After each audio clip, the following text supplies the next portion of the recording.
सबसे पहले महामना भूपेंद्र मंडल साहब को नमन करता हूँ, जिन्होंने कोसी सीमांचल ही नहीं बल्कि पूरे बिहार में पूरे देश या यूँ कहिए कि अंतर्राष्ट्रीय स्तर पर समाजवाद और सामाजिक न्याय को स्थापित करने में एक बड़ी भूमिका निभाई।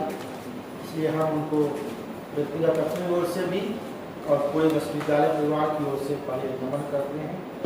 और उनके बाद मैं आज भूपेंद्र बाबू के बाद सबसे पहले जिनको याद करना चाहूँगा वो हमारे बिहार के माननीय पूर्व मुख्यमंत्री, जो कि केंद्र सरकार के रेल मंत्री भी रहे हैं और कई बड़े बड़े पदों को उन्होंने सुशोभित किया है और देश में सामाजिक न्याय के महत्वपूर्ण हस्ताक्षर हैं श्री लालू प्रसाद यादव जी।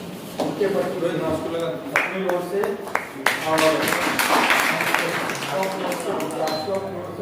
और पूरे विश्वविद्यालय परिवार की ओर से आभार व्यक्त करते हैं कि आपने हमारे इस पिछड़े इलाके में एक विश्वविद्यालय दिया और वह भी समाजवादी जननेता भूपेंद्र बाबू के नाम पर दिया। यह हम लोगों के लिए दोहरी खुशी है, इसलिए हम आपको भी आज सादर प्रणाम करते हैं और आपके स्वस्थ एवं दीर्घायु जीवन की कामना भी करते हैं।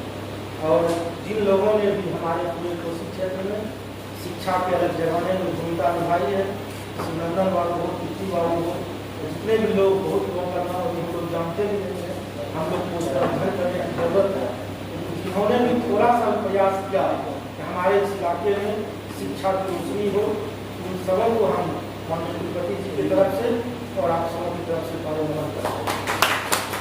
और कुछ कमियाँ रही हैं, इसके लिए मैं व्यक्तिगत रूप से भी क्षमा प्रार्थी हूँ, क्योंकि पहले माननीय कुलपति महोदय ने मुझे भी एक तरह से जिम्मेदारी दी थी, बड़ा विलम्ब से जिम्मेदारी मिली थी, इसलिए कुछ काम नहीं कर पाए। लेकिन जो भी कमी रही है उसके लिए मैं व्यक्तिगत अपनी जिम्मेदारी लेते हुए विशेष रूप से अपने जो मेरे सभी उम्र में मेरे से छोटे ही हैं, खास करके जो हमारे शरारती लोग हैं, छात्रों का है, इन सबों से मैं व्यक्तिगत रूप से क्षमा प्रार्थी हूँ और इन सबों से अनुरोध करूँगा कि आप इसे भूल करके और सब भूपेंद्र बाबू के सपनों का विश्वविद्यालय बनाने में आप सबों की बड़ी भूमिका है, क्योंकि आप ही हम सबों को दिशा दिखा सकते हैं। इसलिए मैं व्यक्तिगत रूप से पहले क्षमा प्रार्थी हूँ और कुलपति जी से भी मैं क्षमा चाहता हूँ, क्योंकि उन्होंने मेरे ऊपर जिम्मेदारी दी थी और गलतियों का खामियाजा अंततः हमारे माननीय कुलपति जी को ही झेलना पड़ता है, इसलिए मैं उनसे भी क्षमा प्रार्थी हूँ। और मैं चाहता हूँ कि कुलपति जी को आप सभी जानते हैं कि आज बाहर जाना है, लेकिन हम चाहेंगे कि सिर्फ शिक्षक और पदाधिकारी नहीं बोले बल्कि छात्र भी बोले, क्योंकि छात्रों की जो आवाज़ होती है वही वास्तव में समाजवाद ला सकता है। जैसे जैसे हमारी उम्र बढ़ती जाती है, हमारे कई तरह के स्वार्थ होते चले जाते हैं और हम सभी अलग अलग चीज़ों में फंसते चले जाते हैं। जो युवा अवस्था होती है वह सबसे ज़्यादा निस्वार्थ होता है और देश के लिए, समाज के लिए कुछ करने का जज्बा उसमें सबसे ज़्यादा होता है। इसलिए हम चाहेंगे कि इस कार्यक्रम की शुरुआत माननीय कुलपति महोदय के आदेश से पहले हम एक पूरी बात को सर सुनना चाहते हैं। तो मैं चाहूँगा सबसे पहले हमारे चूँकि सीनेट के माननीय सदस्य भी हैं तो और हमारे यहाँ शरारती भी हैं रंजन जी, इसलिए हम चाहेंगे पहले हम इन्हीं से शुरुआत करें। मैं रंजन कुमार जी को आमंत्रित करता हूँ आपकी बात।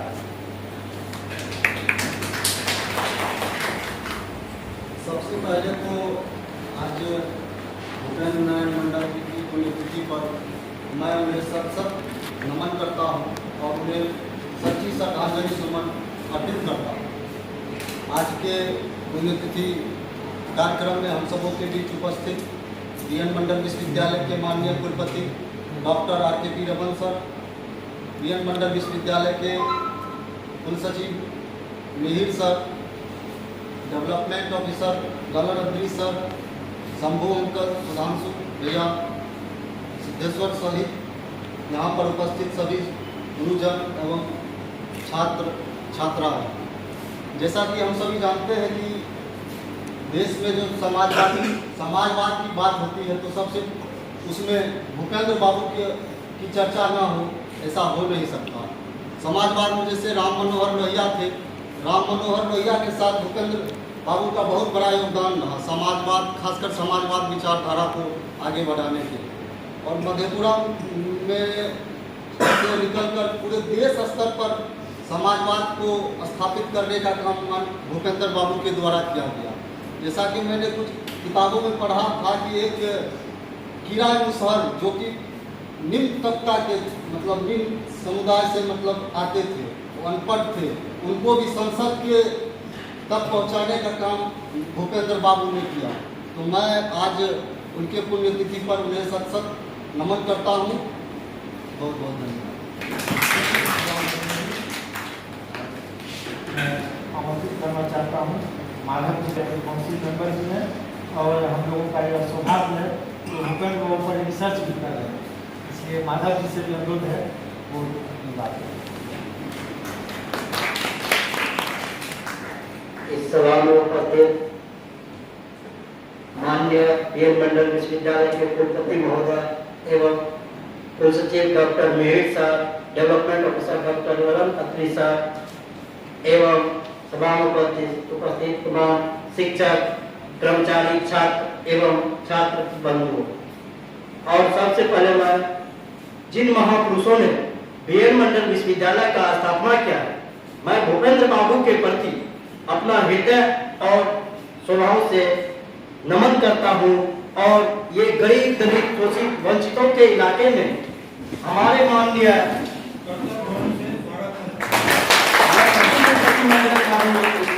स्वागत करता हूं और आए हुए और भूपेंद्र नारायण मंडल विश्वविद्यालय की स्थापना 1992 में बिहार के गरीबों और दलितों और वंचितों के आवाज माननीय लालू प्रसाद यादव जी मुख्यमंत्री के कार्यकाल में विश्वविद्यालय का स्थापना हो।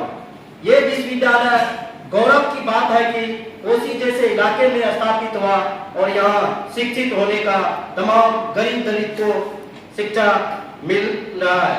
लेकिन भूपेंद्र नारायण मंडल विश्वविद्यालय और भूपेंद्र बाबू के बारे में मैं दो शब्द बोलना चाहता हूँ। भूपेंद्र नारायण बाबू जो है, भूपेंद्र बाबू का जन्म रानीपट्टी एस्टेट के जमींदार परिवार जयनारायण मंडल और दानावती देवी के घर हुआ। 1 फरवरी 1904 को संपन्न पटना विश्वविद्यालय में इन्होंने विविध स्नातक की परीक्षा उत्तीर्ण की।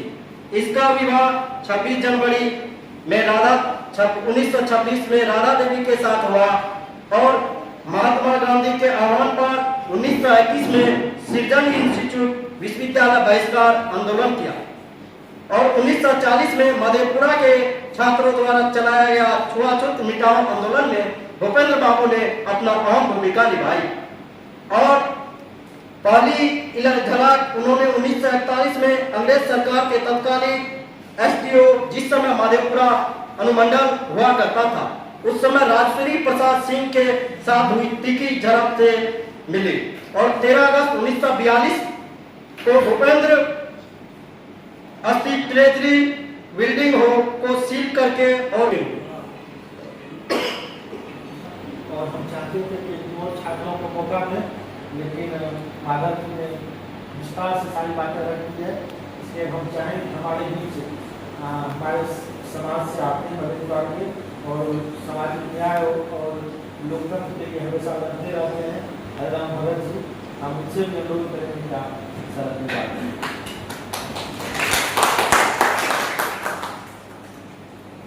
इस अवसर के लिए हम सुधांशु सर का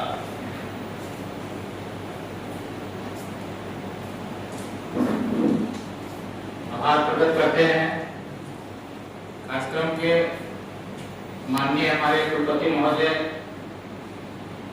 और इस सभागार में मौजूद हमारे विश्वविद्यालय के सम्मानित अध्यापकगण, छात्रगण, राष्ट्रगण, मैं भूपेंद्र बाबू के स्मृति के अवसर पर आप सबों का मैं हार्दिक अभिनंदन करता हूं। समाजवाद के बारे में हम लोग बराबर चर्चा करते रहते हैं। मैं एक छोटी सी घटना भूपेंद्र बाबू के बारे में चर्चा करता हूं। उनका नन्हा जो शौकर हुआ करता था, एक बार जब बैलगाड़ी से गए थे, अपने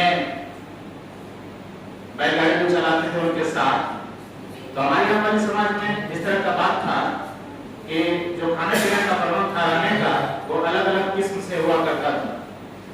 लेकिन जब ये खाने के लिए बैठे थे और अपने उस गाड़ीवान को नहीं देखा, उन्हें बहुत कष्ट हुआ। उन्हें कहीं बाहर जो है सो अभी खाने के लिए लेके गया और साथ में खाने का प्रबंध नहीं हुआ। तो उन्होंने कहा कि यदि वो मेरे साथ नहीं खा सकते हैं तो मैं भी इस घर में खाना नहीं खा सकता हूँ, और समाजवाद का उन्होंने परिचय दिया था। ऐसे महामानव थे भूपेंद्र बाबू। और जो पूरे देश में जो समाजवाद की लहर थी चल रही थी, लेकिन ये उत्तरी बिहार में खास करके उस समय समाजवाद का प्रथम प्रचारक कहा जाए और उदय हमारे भूपेंद्र बाबू रहे हैं। और उनके जीवनी से हम लोग को प्रेरणा लेना चाहिए। मधेपुरा जैसे शहर में आज समाजवाद विचारधारा का अत्यंत आवश्यकता है, और हम महसूस करते हैं कि आज देश के अंदर जिस तरह की विडंबना चल रही है, समाजवाद पर कड़ा प्रहार चल रहा है, समाजवाद को पूरा विलुप्त किया जा रहा है, उनके परिभाषाओं को तोड़ा मरोड़ा जा रहा है। जरूरत है हमारे नौजवानों को, साथियों को, तो भूपेंद्र बाबू की विचारधारा को आज हम संकल्प लें और उन्हें आगे बढ़ाएं। इतनी सी बात कर करके हम सबों का आभार व्यक्त करते हैं और अपनी बात समाप्त करते हैं।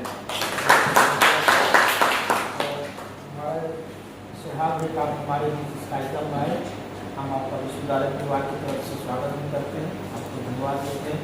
और हम आमंत्रित करना चाहते हैं अपने छात्र जीवन से ही कई समाजवादी नेताओं चौधरी देवीलाल जी, शरद जी सबों के साथ काम कर चुके हैं। और संयोग है कभी हमारे विश्वविद्यालय में माननीय कुलपति के निधि सहायक और देश अधीक्षक के रूप में कार्य कर रहे हैं बड़े भाई श्री शंभूनाथ यादव जी, और उनसे भी हम लोग धन्यवाद किया। भूपेंद्र नारायण मंडल स्मृति सभा के सम्मानित अध्यक्ष और हमारे माननीय कुलपति डॉक्टर प्रोफेसर आर.के.पी. रमन साहब, इस समारोह में उपस्थित इस धरती की पुत्री और इस विश्वविद्यालय की माननीय प्रति कुलपति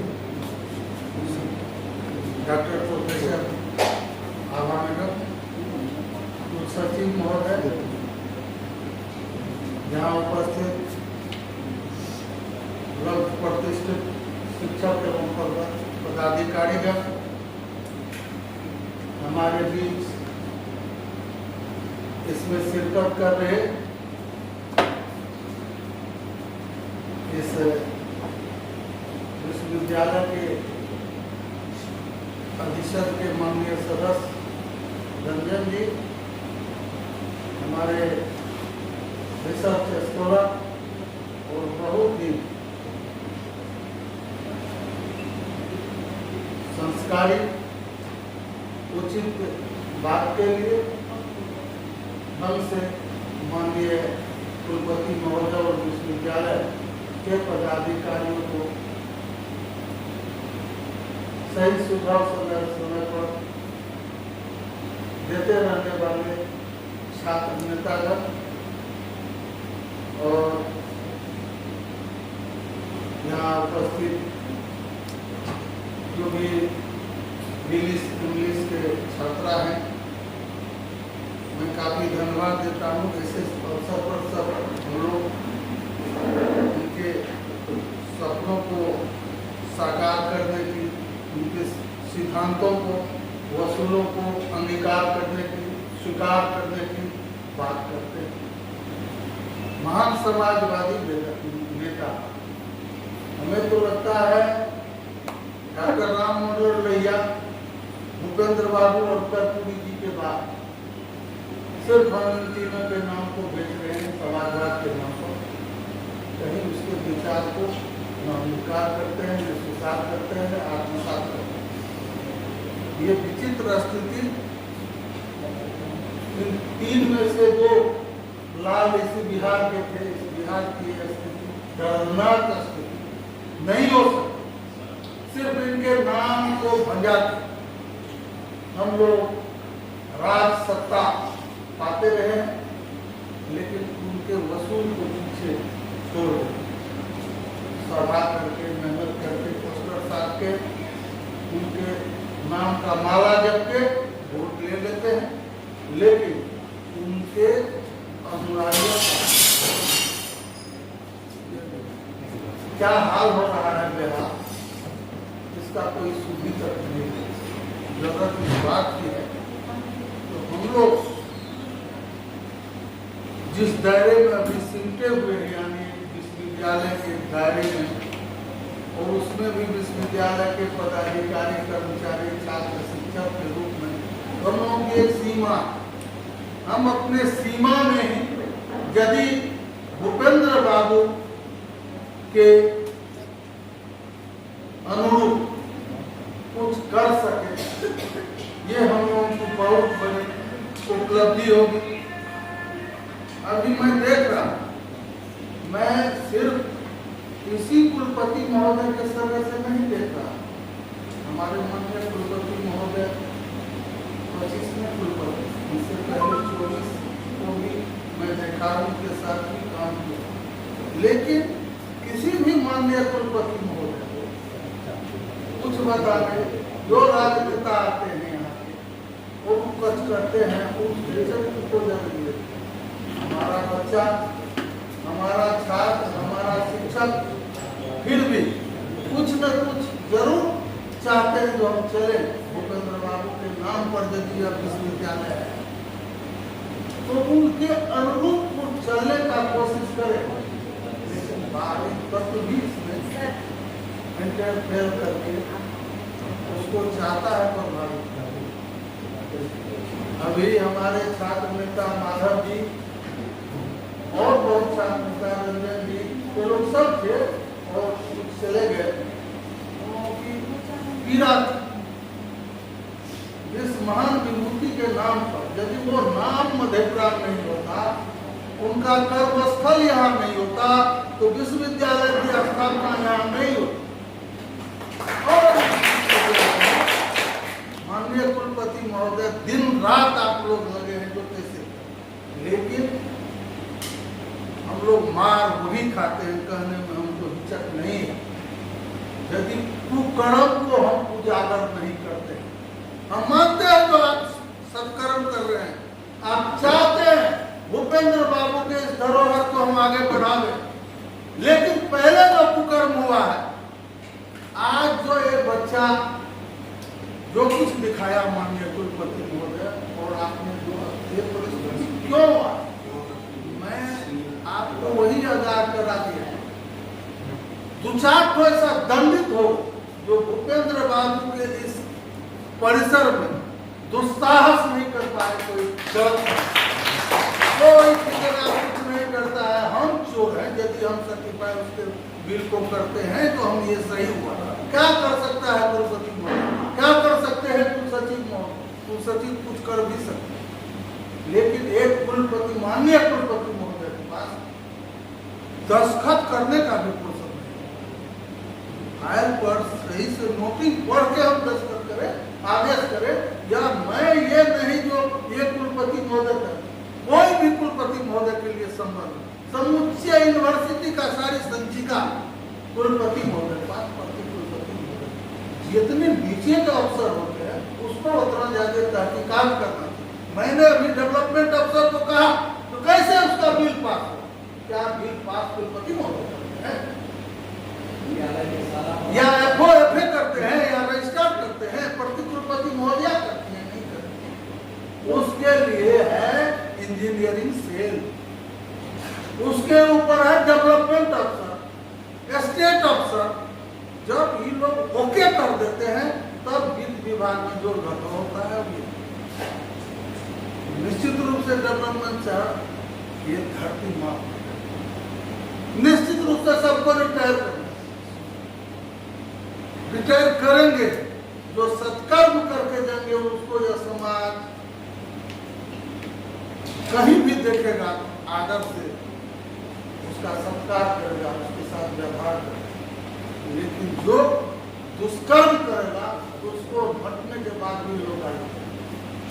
इसीलिए आज ऐसे महान बुद्धिजीवी के स्मृति समारोह में मैं उन्हें नमन करते हुए इतना निश्चित रूप से हर बार कहता हूँ यदि कहीं कोई मेरे काम से, विचार से, व्यवहार से लगे ऐसा जो हम पथभ्रष्ट हो रहे हैं, हम उनके सपनों के अनुरूप उनके संस्था में काम नहीं कर पा रहे हैं, तो हमको निश्चित रूप से पर ही हमको कोई दुख नहीं होगा।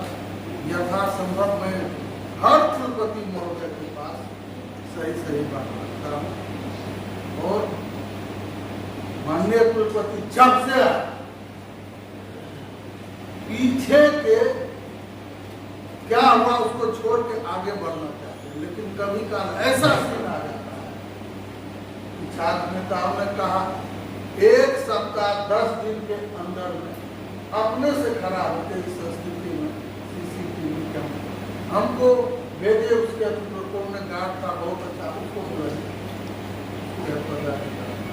आपके नेतृत्व में माननीय प्रतिकुलपति महोदय के नेतृत्व में यह विश्वविद्यालय द्रुत गति से 1.5 वर्ष के अंदर भूपेंद्र बाबू के सपने को साकार करेगा।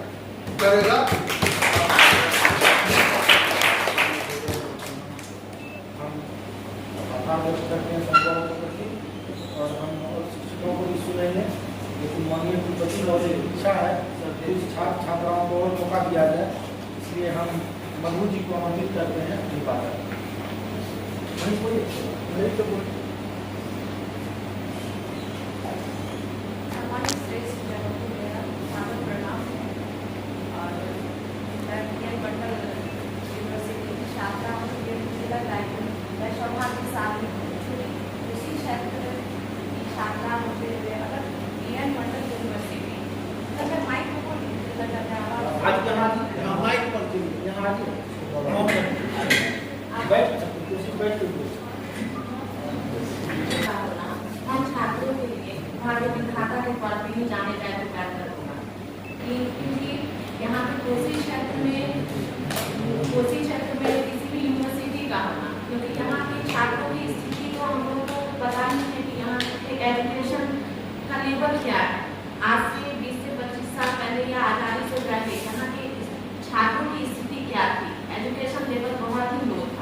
सराहनीय काम किए। इतना ही करके मैं अपनी वाणी को विराम करना चाह रहा हूँ। जय हिंद, जय भारत। दरभंगा से आए हैं नीरज कुमार सिंह जी, वो भी आदरणीय सभापति महोदय, मंच पर उपस्थित कुलपति महोदय, हम जानते हैं कि स्मृति दिवस उन्हीं को मनाया जाता है जिनके जीवन में कुछ खास रहा हो। भूपेंद्र नारायण जी महोदय जी के जीवन में तो बहुत खास है। हम इनके जीवन से एक में उदाहरण, सैकड़ों उदाहरण मिलते हैं। इनसे हमें सीखने की जरूरत है और मैं श्री लालू प्रसाद जी यादव को धन्यवाद देना चाहता हूं कि ऐसे व्यक्ति जिनके नाम पर ये यूनिवर्सिटी देने का कृपा किए हैं, मैं उनके अपने दिल से आभार व्यक्त करता हूं। और सभी यहाँ पर शोधार्थीगण एवं मेरे बहनागण जितने भी हैं, इनके जीवन से सीखने की प्रेरणा लेनी चाहिए। धन्यवाद। आज के स्मृति समारोह कार्यक्रम में अध्यक्षता कर रहे जनमंडल विश्वविद्यालय के सम्मानित कुलपति डॉक्टर R.K. रमन साहब एवं इस सभागार में बैठे सभी शिक्षकगण, पदाधिकारीगण, शोधार्थी एवं छात्रगण, आज हम इसके पुण्यतिथि पर एक जगह उपस्थित होकर के उनकी चर्चा कर रहे हैं, उनकी परिचर्चा कर रहे हैं। यह काबिल तारीफ है। बीएन मंडल विश्वविद्यालय में 5 गो कार्य दिवस जो है उसको सम्मानपूर्वक मनाना चाहिए। एक 15 अगस्त, दूसरा 26 जनवरी, तीसरा बीएन मंडल का स्थापना दिवस, एक 10 जनवरी 1993 को और 1 फरवरी को बीएन मंडल का जन्मदिन, और आज जो हम लोग कर रहे हैं 29 मई, ये 5 चीज़ में कोई कोताही नहीं होनी चाहिए और इसके लिए पहले से प्री प्लान होना चाहिए कि हमको करना है। हमने देखा था कि 10 जनवरी को 2022 को माननीय कुलपति महोदय ने उसी बीएन मंडल के सामने कहा था कि हम धूमधाम से मनाएंगे, लेकिन 1 फरवरी को कोई धूमधाम नहीं हो पाया, जबकि कोरोना को उतना लहर भी नहीं था। उससे पूर्व 2021 में बड़े ही धूमधाम के साथ ऑडिटोरियम में मनाया गया, लेकिन इस बार नहीं मनाया गया। आखिर खानापूर्ति क्यों की जाती है?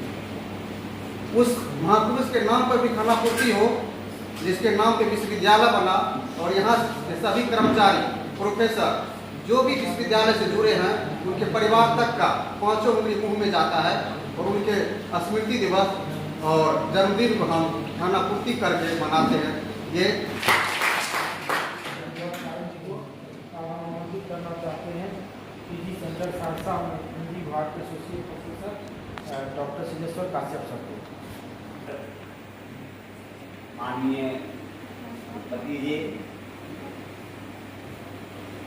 मंचस्थ कुलपति माननीय आवासी, मंचस्थ विद्वत मंडली, भाइयों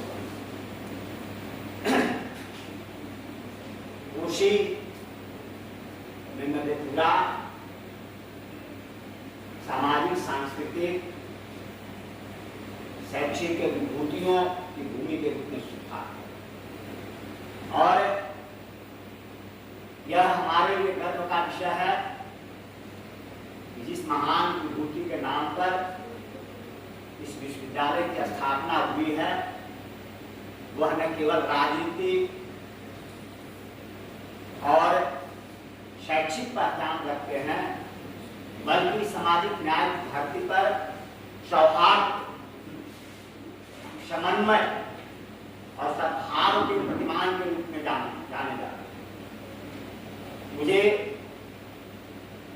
भैया बताया गया कि एक नेता के रूप में न केवल वह सामाजिक चिंतक थे, समाजवादी चिंतक थे, बल्कि अपने प्रतिद्वंदियों के साथ भी वह सद्भाव और समन्वय का भाव रखते थे। लोग कहते हैं कि जब ललित नारायण मिश्र जी उनके प्रतिद्वंदिता में खड़े थे और अपना प्रचार करने जाते थे, तो आकर मिश्र जी को कहते थे, मैं आज अमुक जगह गया था, वहां तुम्हारे विरुद्ध लहर नहीं है, तुमको वोट देने वाले नहीं है, जाकर एक बार देख लो। आज जो राजनीतिक प्रतिबद्धता है, राजनीतिक विद्वेष है, उनके लिए वो प्रेरणा पुरुष के रूप में इसमें समादृत हैं, समादृत रहें। दूसरी बात, भूपेंद्र बाबू के नाम पर इस विश्वविद्यालय की स्थापना हुई है। वह हमारे आइकन हैं, हमारे आदर्श हैं, और उन महान विभूति के प्रति केवल श्रद्धांजलि अर्पित करना, उनका स्मरण करना, उनकी श्रद्धांजलि की सार्थकता नहीं। उन्होंने जो सपने देखे, कोशी की भूमि पर शैक्षिक क्रांति का सपना, सामाजिक क्रांति का सपना, क्या हम उन सपनों को साकार करने की प्रतिबद्धता व्यक्त करते हैं? क्या हम संकल्पबद्ध हैं? जिस धरती पर हमारी युवा शक्ति प्रतिभा से संपन्न हो, आज पूरे बिहार में नहीं देश में हमारे छात्र, हमारे विद्यार्थी मधेपुरा का नाम रोशन करने में सक्षम है। बिहार के अनेक विश्वविद्यालय में हमारे शिक्षक हैं, विद्यार्थी नेट और विद्यालय पास करके पीएचडी करके, और हमारे विद्यार्थी जब शैक्षिक परिवेश चाहते हैं, शैक्षिक वातावरण चाहते हैं, तो उसमें बाधाएं आती हैं। उन बाधाओं को दूर करना हमारा परम धर्म है। हम शिक्षक, हम विद्यार्थी, हम पदाधिकारी इस पुण्य तिथि के अवसर पर संकल्प लें कि मधेपुरा में जो भूपेंद्र बाबू ने सपना देखा था शैक्षिक क्रांति का, सामाजिक क्रांति का, राजनीतिक क्रांति का, वह सपना साकार हो। मैंने आज माननीय कुलपति के कहने पर एक कविता की है, मैं चाहता हूं कि आप लोगों कोशी के मान को नमन, कोशी की शान को नमन, कोशी के मान को नमन, कोशी की शान को नमन, भूपेंद्र जिंदगी और जान, भूपेंद्र जिंदगी और जान, रोशन है आज भी चमन, कोशी के मान को नमन। करते हम गर्व आपसे, करते हम गर्व आपसे, सामाजिक न्याय की चलन, कोशी के मान को नमन, कोशी की शान को नमन। अब खुशियों से पूर्ण शाद मन, शाद में खुशहाली से पूर्ण हरा भरा, खुशियों से पूर्ण शाद मन, खुशियों से शाद पूर्ण मन, अब आजाद ये जमी है, अब आजाद है जमी ये, खुशियों से पूर्ण शाद मन। अब मंदिर है ज्ञान का अजब, मंदिर है ज्ञान का अजब, पाते हम मुक्ति और शरण, पाते हम मुक्ति और शरण, वंदन है लाल आपका, वंदन है लाल आपका, चरणों में प्राण प्राणपन, कोशी के मान को नमन, कोशी की शान को नमन, वंदन है लाल आपका, चरणों में प्राण प्राणपन, कोशी के मान को नमन। धन्यवाद।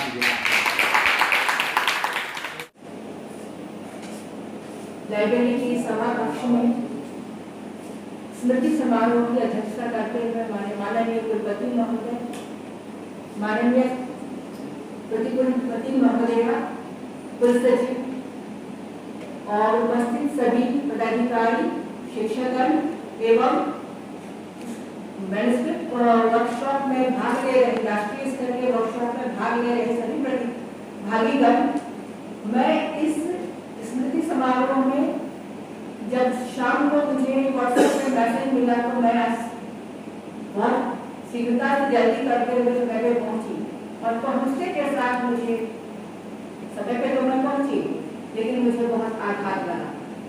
न तो कोई तैयारी थी, और सभी उस समय एक दूसरे की तैयारी के अभाव में सभी एक दूसरे पर आरोप प्रत्यारोपण कर रहे थे कि कैसे हुआ, क्योंकि यह हमारी लापरवाही है। सार्वजनिक जीवन में किसी भी संपत्ति को, किसी भी मॉन्यूमेंट्स के प्रति श्रद्धा अगर सचमुच होती तो हम लोग एक दिन के लिए हम उसे सजाते नहीं। यह हमारी आदत में मीन्स की यह हमारी वृत्ति होनी चाहिए कि हम सार्वजनिक स्थल के में कोई भी चीज जब बन जाता है तो वह सम्मान का ही अधिकारी है, और उसके प्रति हम हमेशा श्रद्धावान रहें। तो ये सबसे बड़ी दुखद स्थिति और इसके लिए मुझे खेद है। भूपेंद्र बाबू के प्रति श्रद्धा रखना यह मेरा एक निजी सौभाग्य है कि जिस प्रकार बचपन से उनके जीवन के प्रति कथाएं सुनती रही और जिस दिन उनका देहांत हुआ था तो मेरे मम्मी पापा उनके दिल्ली वाले फ्लैट में ही थे उस समय और दादी मेरे साथ थी पटना में, तो उन लोगों को बहुत हड़बड़ी हो गई। तो खैर ये नहीं पाते थे। अब मैं क्लास 8 में पढ़ती और वो समय भी बहुत ही विप्लवकारी था हमारे देश और हमारे समाज के लिए। और उसके ठीक 1 महीने के भीतर ही देश में इमरजेंसी भी लागू हो गया था। और उसके बाद की जो परंपरा रही समाजवाद को छोड़ करके संविधान को के माध्यम से व्यक्तिवाद और वंशवाद को स्थापित करने की, उसके प्रति मैं आज की सभा में बहुत ही खेद प्रकट करती हूँ और सबसे आग्रह करती हूँ कि समाज और राष्ट्र कभी भी किसी एक व्यक्ति के प्रयासों का प्रतिफल नहीं है, स्थापना नहीं है। अवश्य है कि कोई एक ऐसा नेतृत्व आता है कालांतर में, कालचक्र में, जिसकी प्रतिभा और त्याग तपस्या, सिर्फ प्रतिभा हो और उसमें त्याग तपस्या ना हो, अधोमुखता हो, सिर्फ अपने निजी स्वार्थ के संचालन और स्थापना के लिए, तो उसकी वही गति होगी जो हम पिछले विगत 15 वर्षों से देख रहे हैं इस समाजवाद का, कि किस प्रकार हमारे समस्त लोकतांत्रिक संस्थाओं को के क्रियान्वयन को स्थगित कर दिया गया है। किसी भी संस्थाओं के निकायों के समय में चुनाव नहीं होता है, तो समाज तक की बात करना और समाजवाद को विकास विकसित करना, क्योंकि समाजवाद जब भी आएगा तो हमारे लोकतांत्रिक विधानों के निमित्त ही आएगा। हम किसी भी उस डिसरप्टिव यानी कि विध्वंसात्मक क्रांति की परिकल्पना नहीं कर सकते हैं, क्योंकि समाज विध्वंस की कार्रवाई से, विध्वंसात्मक आंदोलन से पुनः और विघटित होगा और उसके जो सदस्य हैं और भी वो वंचित होते जाएंगे। सत्ता के केंद्र से जो दूरी होती है वो एक बहुत बड़ी विडंबना है। व्यक्तियों को अपने भविष्य के निर्माण के लिए, वर्तमान में जीवन की स्थापना के लिए, तो इन चुनौतियों के ही सामना करने के लिए यह विश्वविद्यालय, क्योंकि मैं कथा में लोगों की भावनाओं में सुनती थी कि दरभंगा में जब विश्वविद्यालय था तो वहां पर तरह तरह के जातिगत विद्वेषण के कारण छात्रों को वंचित किया जाता था उनके उचित लाभ के लिए या उनकी उचित उपलब्धियों के लिए। यह एक प्रश्न मैं सुनती थी मेरे साथ, क्योंकि निजी रूप में जब मैं पटना में पढ़ती थी तो मुझे ऐसी परिस्थितियों का सामना नहीं करना पड़ा था।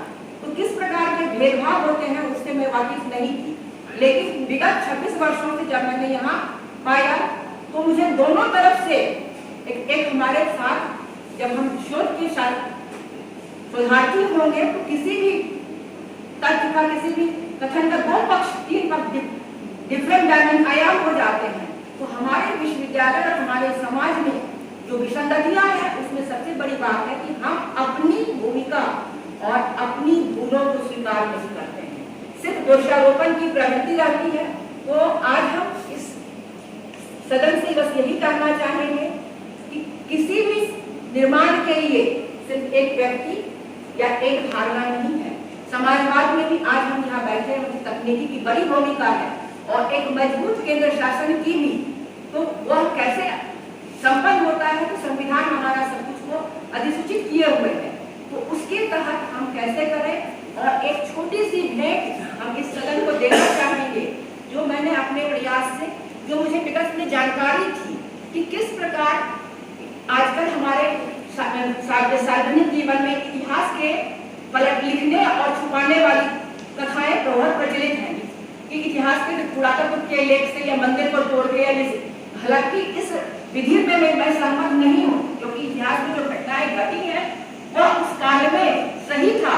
और अगर जब कभी किसी ने हमें आक्रांताओं ने हमें दबाया या उसको किया तो हमारी कमजोरी थी। उन मॉन्यूमेंट से हम लेवल चेंज करके कुछ वास्तविक सच्चाई को अपने प्रति भविष्य के निर्माण के लिए सशक्त नहीं हो सकते हैं। जानकारी हासिल कर लेना अलग पहलू है। और उसी सिलसिले में मैं एक छोटा सा दस्तावेज या प्रस्तुत करूंगी और ये पांडुलिपि की जो नेशनल वर्कशॉप चल रहा है उसको मैं समर्पित करूंगी और इसकी अतिरिक्त कॉपी मैं मैं सर्जन महोदय को पुनः उपलब्ध करा दूंगी। ये मैं इस वर्कशॉप को समर्पित करूंगी। यह 26/5/53 का प्रस्तावित स्थानीय कांग्रेस भवन में एक 11 और 18 जनों की एक छोटी सी सभा मतलब बैठक हुई थी। उस बैठक में शिवनंदन प्रसाद मंडल उस बैठक के प्रेसिडेंट के रूप में, गवर्निंग बॉडी के प्रेसिडेंट के रूप में एक प्रस्ताव लाए थे कि आजादी के बाद जो उपलब्धियों के लिए, जो निर्माण कार्य के लिए जो अपेक्षित योग्यता था वह इस समाज में नहीं पाया गया था और उसमें पाया गया कि उसके प्रति उच्च शिक्षा का अभाव। तो उच्च शिक्षा की प्राप्ति के लिए उन लोगों ने कॉलेज के स्थापना की और निर्णय लिया और उस वक्त कार्रवाई में उपस्थित सदस्य थे जो 7 जन थे और विशेष आमंत्रित 11 सदस्य थे जो इस समाज के प्रतिष्ठित मधेपुरा के निवासी थे। उनमें से मैंने बहुतों को ढूंढने का, फिर से मिलने को, जो परिवार के लोगों को मिलने का की कोशिश कर रही हूँ लगातार। और इनमें भूपेंद्र बाबू का जो हस्ताक्षर है वह 5वें क्रम संख्या में है। तो इसलिए आप आज के दिन इसे ग्रहण किया जाए और इस वर्कशॉप को दिया जाए।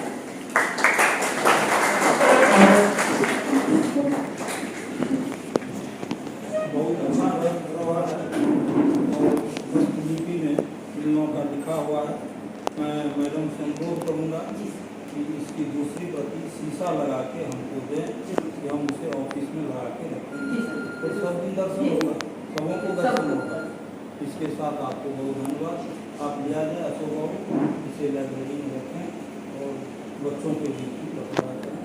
ये जितने हमारे निर्माण होते हैं सबों का इतना बहुत बड़ा धरोहर है, बहुत बड़ी पानी हम आपको और कोई कई पदों पर रह चुके हैं और एशियन हिस्ट्री के प्रोफेसर हैं, प्रोफेसर डॉक्टर ललन प्रसाद सर को का नारा था गैर कांग्रेसवाद का नारा। जीवन पर्यंत लोहिया मर के रह गए। 69 में गैर कांग्रेस, 67 में गैर कांग्रेसवाद पूरे भारत में लागू हुआ और परिवारवाद से दूर रहते थे समाजवादी। लोहिया का न कोई परिवार था, न जॉर्ज फर्नांडिस किसी परिवार के प्रति सोच रखते थे, न भूपेंद्र राव अपने जीवन में किसी बेटा बेटी को मदद की। मुझे याद है राधाकांत यादव उनके दामाद, लेकिन उनको भी तरजीह नहीं देते राधाव से स्वयं। और आपने कोई नहीं सब देखे होंगे, मैं भूपेंद्र राव के डेरा पर दिल्ली में गया था 74 में, कॉलेज से टूट गई थी। भूपेंद्र राव के यहाँ गया था और उनके बड़ोई लगते थे DP Yadav, deputy education minister, उनके डेरा पर गया था और उनके नाती थे और भूपेंद्र राव के पोता भी साथ में थे। तो एकदम कुर्ता पैजामा पहनते थे, कुर्ता पहनते, एकदम सात्विक प्रवृत्ति के लोग, गरीबों के प्रति हमदर्दी। और उस वक्ता ने कहा ललिता से वहां जीत गए थे और विदेश में ललिता वाणिज्य कॉमर्स मंत्री थे। नाम दे दिया कि बड़े भाई हैं भूपेंद्र राव, हमारे बिहार के इलाके के हैं। और भूपेंद्र राव को जाके कहे ललिता कि भाई आपको तो विदेश जाना है और तो तुम्हें नाम दे दिया, आपको कपड़ा कहाँ है, आपका सब वीजा पासपोर्ट बनवा देंगे। और ललिताओं ने कपड़ा सिला के भूपेंद्र राव के जाके वहां भिजवा दिया। ऐसा सोमनस्य था, सामाजिक समरसता की बात होती थी। लेकिन आज समाजवादियों में समरसता नहीं, नेताओं में समरसता नहीं, परिवारवाद के प्रति आप समर्पित हैं। मेरा बेटा कैसे आगे बढ़े, मेरा पत्नी कैसे आगे बढ़े, भूपेंद्र राव की प्रवृत्ति नहीं थी, राम मनोहर लोहिया की प्रवृत्ति नहीं थी, जॉर्ज फर्नांडिस की प्रवृत्ति नहीं थी, आजाद नरेंद्र की प्रवृत्ति नहीं थी। जॉर्ज फर्नांडिस एक साधारण कुर्ता पैजामा पहनते थे, उनको भी मैंने देखा था 71 में जनरल हाईस्कूल के मैदान पर में आए। तो समाजवादियों के चरित्र होता था, उनका कार्य होता था, लोग प्रेरणा लेते थे। भूपेंद्र राव ने किसको आगे किया, जॉर्ज फर्नांडिस को आगे किया, मधुनी मैक को आगे किया, मधुसूदन फतेह को आगे किया, इस क्षेत्र में आप देखिए रमेश झा को आगे किया। लेकिन उस तरह की प्रवृत्ति नहीं है समाजवादियों, इसलिए समाजवाद का यहाँ समाप्ति हुआ। भूपेंद्र राव इस क्षेत्र में पूरे कोसी, पूर्णिया और दरभंगा में जो गैर कांग्रेसवाद का लहरा था उसके जनक थे। और उन्हीं के प्रेरणा स्वरूप भी 52 के इलेक्शन में 57 के इलेक्शन में उदा किशोर में थे किसको टिकट देते थे, सोशलिस्ट पार्टी से ब्राह्मण को देते थे टिकट। तो उनकी प्रवृत्ति थी, गरीब तबका से हुआ, कहा कि जो मेरा बैलगाड़ी जोता है, खेत जोता है, किराया उसको भी हम उसको आगे बढ़ा दें। ये पूरे भारत में मैसेज जाएगा कि भूपेंद्र वैसे तो प्रवृत्ति हम लोगों में कम हो गई है। निश्चित रूप से आपने जो बातें कही है वो काफी महत्वपूर्ण है और आप खास के प्राध्यापक हैं और मैंने आपके साथ बातचीत करते हुए देखा है मधेपुरा की बहुत सारी कहानियां आपको याद है, जिससे लिखने की भी जरूरत है। हम आपके प्रति आभार व्यक्त करते हैं और मुझे याद आ रहा कुछ दिनों पहले हम लोग रवि बाबू के स्मृति समारोह में जा रहे थे, हम लोगों ने किया है मुसर साहब का वो भी देखा और हम लोगों के लिए खुशी की बात है मधेपुरा का पहला सांसद हमारे अत्यंत ही निम्न तबके से आते थे किराया मिश्रा जी और पी मंडल साहब ने आगे बढ़ाया, यह उनकी महानता है, हम उनको नमन करते हैं। और जैसा कि आप सभी जानते हैं कि हमारा कार्यक्रम एक छोटा सा कार्यक्रम है और निश्चित रूप से पी मंडल साहब का जो नाम है, जो उनका कद है, उस लायक कार्यक्रम में नहीं हो सका है, लेकिन यह पी मंडल साहब की खूबी है, उनकी आकृति है। अगर छोटा सा भी काम हम लोग करते हैं तो वह काम बड़ा काम हो जाता है। मैं बताना चाहता हूँ कि सर आज आपके इस छोटी सी सभा में एक तो आपने सुनी लिया ललित नारायण मिश्रा विश्वविद्यालय के लोग हैं, भागलपुर विश्वविद्यालय के लोग हैं, यानी कि 2-3 विश्वविद्यालय सर बिहार के हैं यहाँ पर। और सबसे बड़ी खुशी की बात यह है केंद्रीय संस्कृत विश्वविद्यालय अगरतला से भी हमारे बीच एक प्रोफेसर साहब आए हुए हैं। तो आपका एक छोटा सा कार्यक्रम निश्चित रूप से हम लोग अंतर्राष्ट्रीय लिख देते हैं, कोई रहता है बिहार के हम लोग मधेपुरा के 4 प्रोफेसर मिलकर अंतर्राष्ट्रीय सेमिनार सब करते हैं। तो अगर इस कार्यक्रम में हमारे सेंट्रल संस्कृत यूनिवर्सिटी अगरतला से भी एक प्रोफेसर आए हुए हैं, निश्चित रूप से यह एक राष्ट्रीय कार्यक्रम है। मैं माननीय कुलपति जी के संज्ञान में जवाब देना चाहता हूँ और बहुत ही आदर के साथ उत्तम सिंह सर को आमंत्रित करना चाहता हूँ, आप आए। नमस्कार साहब। दरअसल इस स्मृति समारोह में उपस्थित यहाँ माननीय कुलपति जी, माननीय कुलपति महोदया, माननीय कुल सचिव महोदय जी, इस विश्वविद्यालय के सम्मानित आचार्यगण और सभी सुधी हमारे विद्यार्थीगण, इस समारोह में सर्वप्रथम तो मैं आचार्य जी को जो है भूपेंद्र नारायण मंडल जी को अपनी जो है श्रद्धा सुमन अर्पित करता हूँ।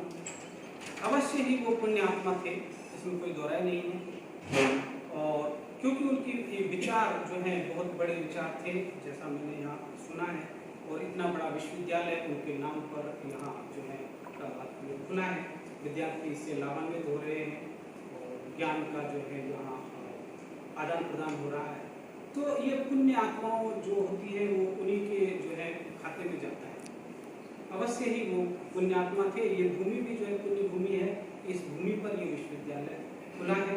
मैं इस अवसर पर हमारे जो है समस्त विद्यार्थीगणों से जो है मैं आग्रह करूँगा कि देखिए हमें जो बड़े जो पुण्यशाली लोग हैं, हमें उनसे हमेशा कुछ सीखना है, हमें उनके पद चिन्हों पर चलना है। अब देखिए वो कितने अभाव का समय था, अब तो ऐसा अभाव नहीं है, अब तो काफ़ी जो है संसाधनों की उपलब्धता है। जब संसाधन नहीं थे तब भी उन्होंने इतना बड़ा काम कर दिया, इतना बड़ा विचार, जैसे मैडम जी ने भी बताया कि जो है एक महाविद्यालय हो, ऐसी जो है कमेटी का गठन हुआ।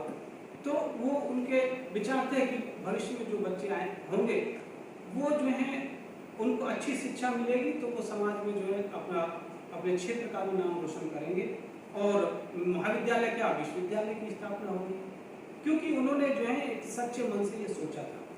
तो हम लोग भी हमेशा बिल्कुल निर्दोष मन से जो है उनके सपनों को साकार करने के लिए हमेशा कोशिश करें और हमेशा आगे बढ़ने के लिए सबका सहयोग करें और सबका विकास में सहयोग करें। धन्यवाद।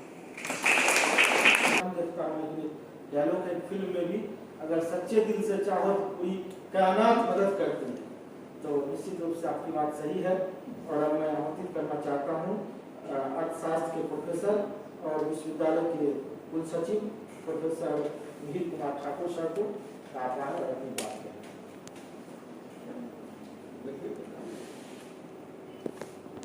समाजवाद के हस्ताक्षर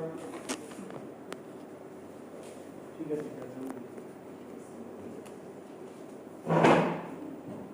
समाजवाद के हस्ताक्षर भूपेंद्र बाबू को उनकी पुण्यतिथि पर सच्ची श्रद्धांजलि मैं अर्पित करता हूँ और सादर नमन करता हूँ।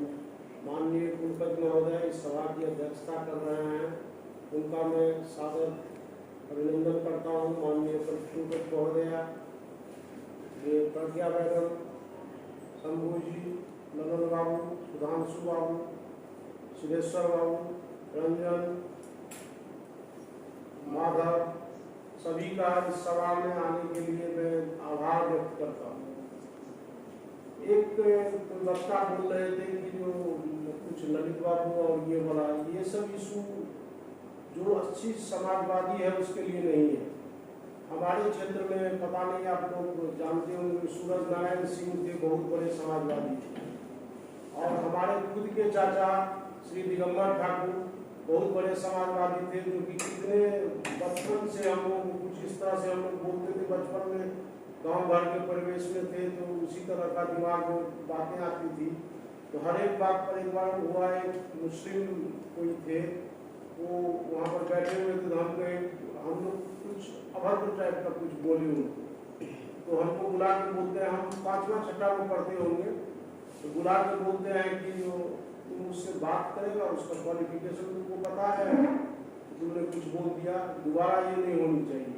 और जान के उनका जो जहाँ पर दरवाजा था वहाँ पर दोनों तरफ हरिजन का घर था, तो जान के हम लोगों को इससे मुक्ति दिलाने के लिए ये विचार उसके दिमाग में आए, तो हम लोग बैठे रहते थे और किसी हरिजन को बुला के कहते थे कि पानी और पीने के लिए।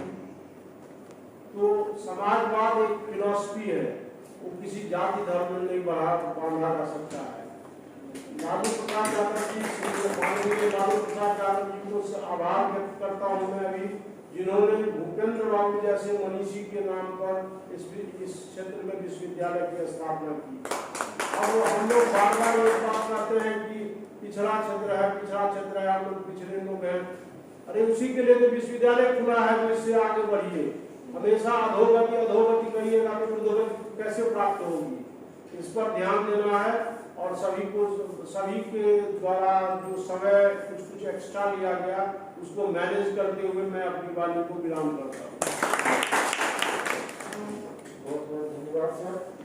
अब मैं आमंत्रित करना चाहता हूँ दर्शन शास्त्र की विदुषी और विश्वविद्यालय की माननीय प्रतिकुलपति प्रोफेसर आभा सिंह मैडम को, और सिर्फ स्टूडेंट सबको मैं बताना चाहता हूँ कि मैडम सामाजिक न्याय पर एक बड़ा सेमिनार भी करवाई थी एक बार, जब हम लोग स्टूडेंट ही थे, और एक किताब भी उनकी संपादित है सामाजिक न्याय पर, और कई लेख भी लिख चुकी हैं, और इन तमाम सामाजिक विषयों पर लगातार सोचती रही हैं।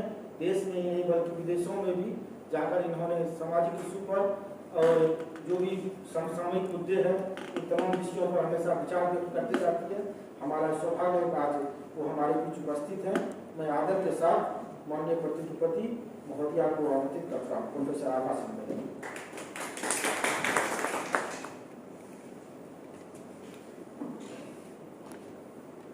माननीय कुलपति महोदय एवं सभागार में उपस्थित समस्त जन, आज इस सभा में सबसे पहले मैं श्रद्धा सुमन अर्पित करती हूँ महामना भूपेंद्र नारायण मंडल जी को,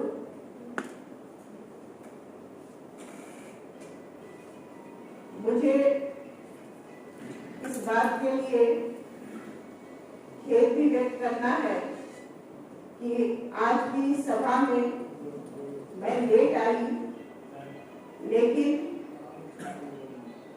यहाँ ये बताना भी आवश्यक है कि इस सभा के बारे में मुझे कोई जानकारी नहीं दी गई थी, और कहीं कहीं पर किसी ग्रुप में मैंने 1-2 लाइन का कुछ लिखा हुआ पढ़ा भी था, तो उसमें यही लिखा हुआ था कि कुलपति 10:30 बजे दिन में माल्यार्पण करेंगे भूपेंद्र नारायण मंडल जी की प्रतिमा का।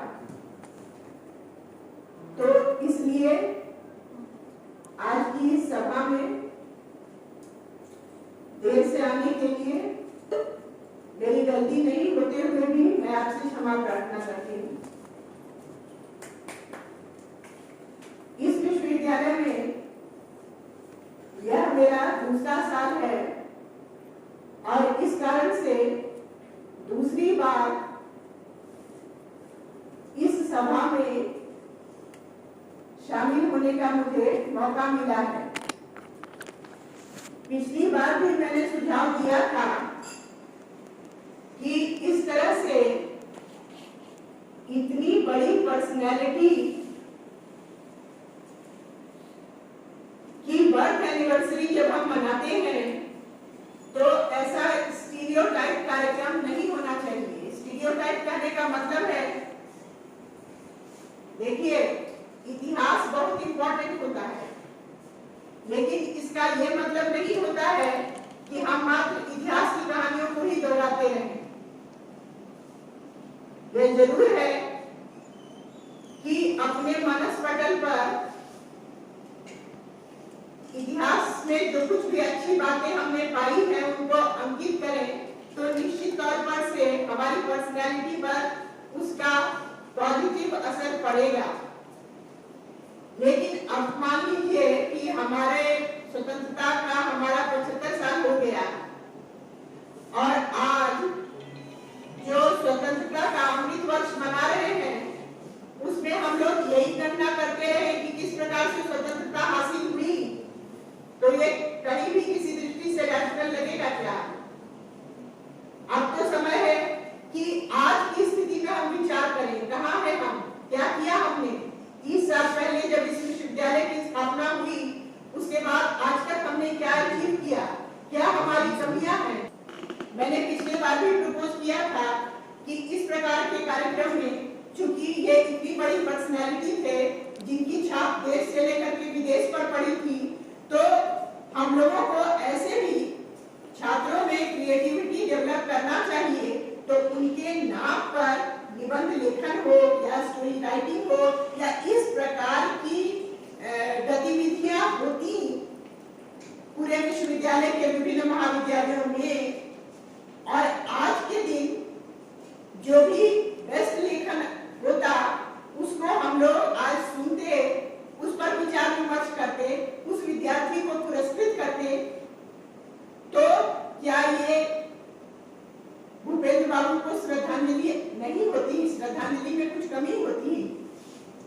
मैं आज ये भी प्रपोज करती हूँ कि इस दिवस के लिए बहुत सारे लोगों ने बहुत सी कमियां बताई, खामियां बताई, वो मुझे नहीं कहना है। मुझे ये कहना है कि इस दिवस के लिए समाज के उस व्यक्ति का जिसने समाज पर छाप छोड़ी है, समाज पर छाप छोड़ी है मतलब कि समाज को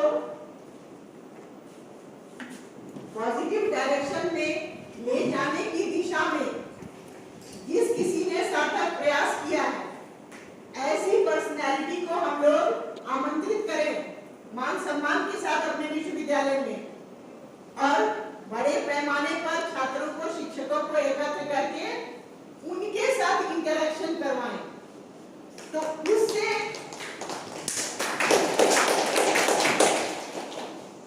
हमारे छात्रों को सीखने का मौका मिलेगा, हम शिक्षकों को सीखने का मौका मिलेगा। जीवन जो है वह सीखने का ही नाम है, जीवन अनुभव देता है और बहुत सारे अनुभव आपको नई सीख देते हैं, तो उस अनुभव के लिए हम लोगों को मौका देना चाहिए। उस स्टेज में छात्रों को, जो कि उनकी पर्सनैलिटी को दिशा देने वाला स्टेज है। एक बात मैं और कहूंगी कि इस प्रकार के कार्यक्रम में को पॉलिटिकल रूप न दिया जाए तो वो अच्छा रहता है। क्योंकि हम लोग विद्या के मंदिर में बैठे हुए हैं और विद्या जो है वह हर प्रकार की पॉलिटिक्स से ऊपर होती है। अपने अपने मन की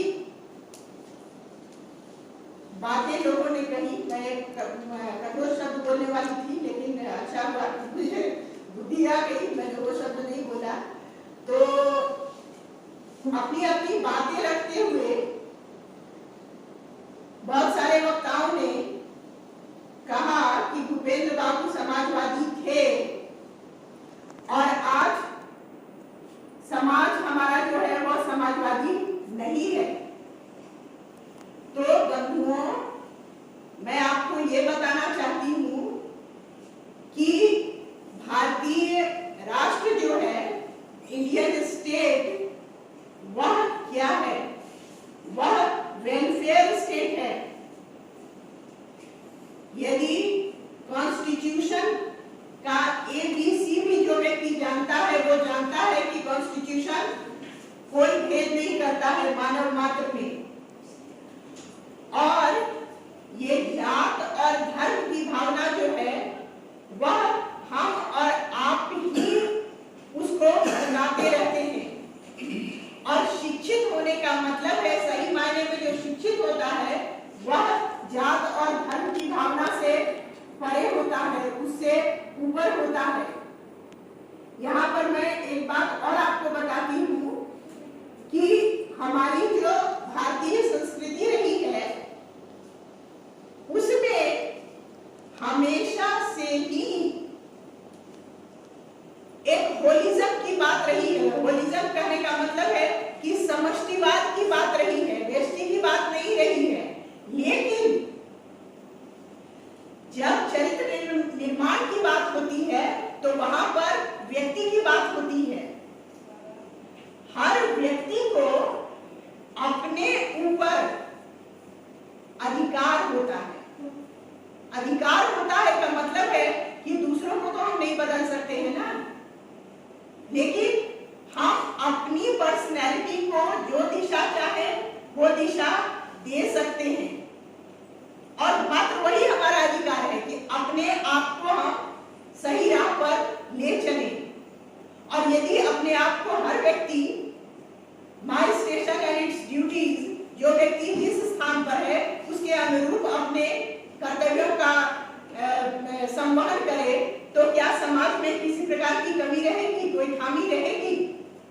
तो इस बात को मन से निकाल देने की आवश्यकता है कि भारतीय समाज या भारतीय राष्ट्र जो है वह समाजवाद की ओर नहीं ले जा रहा है। देखिए कितनी सारी लोक हितकारी योजनाएं समाज के द्वारा चलती हैं, समाज के द्वारा सरकार के द्वारा चलती हैं, और सरकार कमजोर तबके के लोगों को ऊपर उनके उन्नयन के लिए जो योजनाएं बनाती हैं, उन योजनाओं का लाभ उन तक नहीं पहुंच पाता है, क्योंकि उसी तबके के जो एनलाइटेड लोग हैं वह अपने से तथाकथित हीन लोगों को उन योजनाओं की जानकारी ही नहीं देते। तो ये सब सारा काम तो सरकार नहीं करेगी ना। सरकार कैसे बनती है? व्यक्ति ही सरकार बनाते हैं ना। तो इन्हीं शब्दों के साथ यदि किसी को मैंने हर्ट किया है तो मुझे क्षमा करेंगे, और मैं आप सबों का धन्यवाद करती हूँ। एक बार पुनः भूपेंद्र बाबू को श्रद्धासुमन अर्पित करते हुए मैं अपनी वाणी को विराम देती हूँ। आभार व्यक्त करते हैं माननीय कुलपति महोदया के प्रति।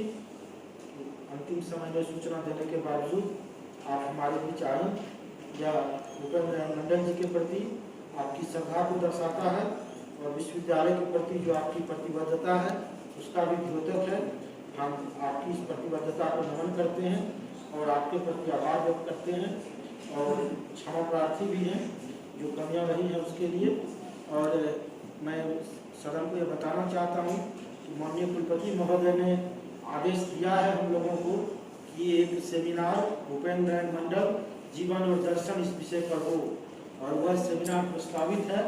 आने वाले दिनों में वह सेमिनार होगा। थोड़ी प्रक्रिया है, विश्वविद्यालय की कुछ विलम्ब हो जाता है, खास करके वित्त विभाग में और कई जगहों पर फाइलें अटक जाती हैं, लेकिन माननीय कुलपति जी ने स्वीकृति दे दी है, प्रशासनिक स्वीकृति। 2 दिवसीय एक राष्ट्रीय सेमिनार भूपेंद्र नारायण मंडल जीवन एवं दर्शन इस विषय पर इस विश्वविद्यालय में होगा। शीघ्र ही हम उन प्रक्रियाओं को पूरा करेंगे और इसमें माननीय कुलपति जी की तरफ से कोई भी देरी नहीं हुई है, उन्होंने प्रशासनिक स्वीकृति उसकी दे दी है बहुत पहले ही। हम कुलपति जी के प्रति आभार भी व्यक्त करते हैं और पहले भी मैं क्षमा प्रार्थना उनसे कर चुका हूँ, फिर सभी कमियों के लिए क्षमा प्रार्थना के साथ उन्हें मैं आमंत्रित करना चाहता हूँ। और हमारा विश्वास है सर कि आपके नेतृत्व में निश्चित रूप से बीएन मंडल विश्वविद्यालय में भूपेंद्र बाबू के सपने को हम लोग साकार करेंगे, उनके सपनों को आगे बढ़ाएंगे। कुछ न कुछ अवश्य इस विश्वविद्यालय में नया जुड़ेगा और कुछ न कुछ बेहतर जरूर होगा। और आपके जो विरोधी लोग हैं वो भी इतना अवश्य मानते हैं कि आपकी निष्ठा में कोई कमी नहीं है। भले ही हमारे इस सिस्टम के कारण या हमारे पदाधिकारियों के कारण, हम लोगों के कारण कहीं कुछ काम कम हो पा रहा हो, विलम्ब हो पा रहा हो, लेकिन आपकी निष्ठा में, आपकी प्रतिबद्धता में कहीं से कोई कमी नहीं है। यह बात मैं ही नहीं बल्कि सभी लोग स्वीकार करते हैं और यही सबसे बड़ी बात है सर। काम होना नहीं होना बहुत कुछ तो ईश्वर के हाथ में रहता है, मैडम ने भी कहा, दूसरे पर हमारा बस नहीं है, लेकिन आप निष्ठापूर्वक प्रयास कर रहे हैं, यह हम लोगों के लिए गौरव की बात है। और मधेपुरा के लिए हमको लगता है, मैंने पहले भी एक कार्यक्रम में कहा था, यह एक सुनहरा अवसर है कि इसी धरती का, इसी मिट्टी में जन्मा पला बढ़ा और व्यक्ति इस विश्वविद्यालय का माननीय कुलपति है और इसी मिट्टी की एक विदुषी महिला इस विश्वविद्यालय की माननीय प्रतिकुलपति भी है और इसी विश्वविद्यालय का एक शिक्षक यहाँ का कुल सचिव भी है। शायद इतना अच्छा सौभाग्य अब फिर यहाँ आने वाला नहीं है, इसलिए आपसे अगर हम लोग लाभ नहीं ले पा रहे, ये हमारी कमी है। इसलिए हम लोग अपनी कमियों को दूर करेंगे और हम निश्चित रूप से चाहेंगे कि हमारे विशेष रूप से सभी पदाधिकारी और कर्मचारी, क्योंकि छात्र तो कुछ करते नहीं है, उनकी तो यहाँ प्रशासन में कोई भूमिका है नहीं, वो बेचारे तो मांग ही कर सकते हैं, लेकिन जो एग्जीक्यूटिव बॉडी है, क्योंकि अम्बेडकर जी ने भी कहा है कि संविधान चाहे कितना ही अच्छा क्यों नहीं हो, अगर उसे लागू करने वाले अच्छा नहीं होंगे तो फिर उसका लाभ नहीं मिल पाएगा। इसलिए हम लोग जो काम करते हैं उसे धरातल को उतारते हैं। आपका आदेश हो गया पुण्यतिथि मनाएं, अब हम कैसे मनाते हैं ये तो मेरी कमी है। इसलिए जो लोग भी क्रियान्वयन कर रहे हैं, चाहे वो पदाधिकारी हैं, चाहे वो कर्मचारी हैं, उन लोगों से मेरी अपील भी है, खुद अपने आप से भी मेरी अपील है कि हम सभी बेहतर तरीके से माननीय कुलपति महोदय के नेतृत्व में उनकी भावनाओं के साथ खिलवाड़ नहीं करें, बल्कि उनकी भावनाओं को अपने मन में रखते हुए उनका सहयोग करें जितना भी संभव हो सके। निश्चित रूप से हमारा विश्वविद्यालय आगे बढ़ेगा। इस क्षेत्र की जनता को बहुत आशाएं हैं, हमारे विद्यार्थियों को बहुत आशाएं हैं, निश्चित रूप से वो आशाएं पूरी होंगी, मेरा विश्वास है। और इन्हीं आशा के साथ मैं माननीय कुलपति जी को आमंत्रित करना चाहता हूँ और आप सभी सदन से अनुरोध करता हूँ एक बार थोड़ा ताली भी माननीय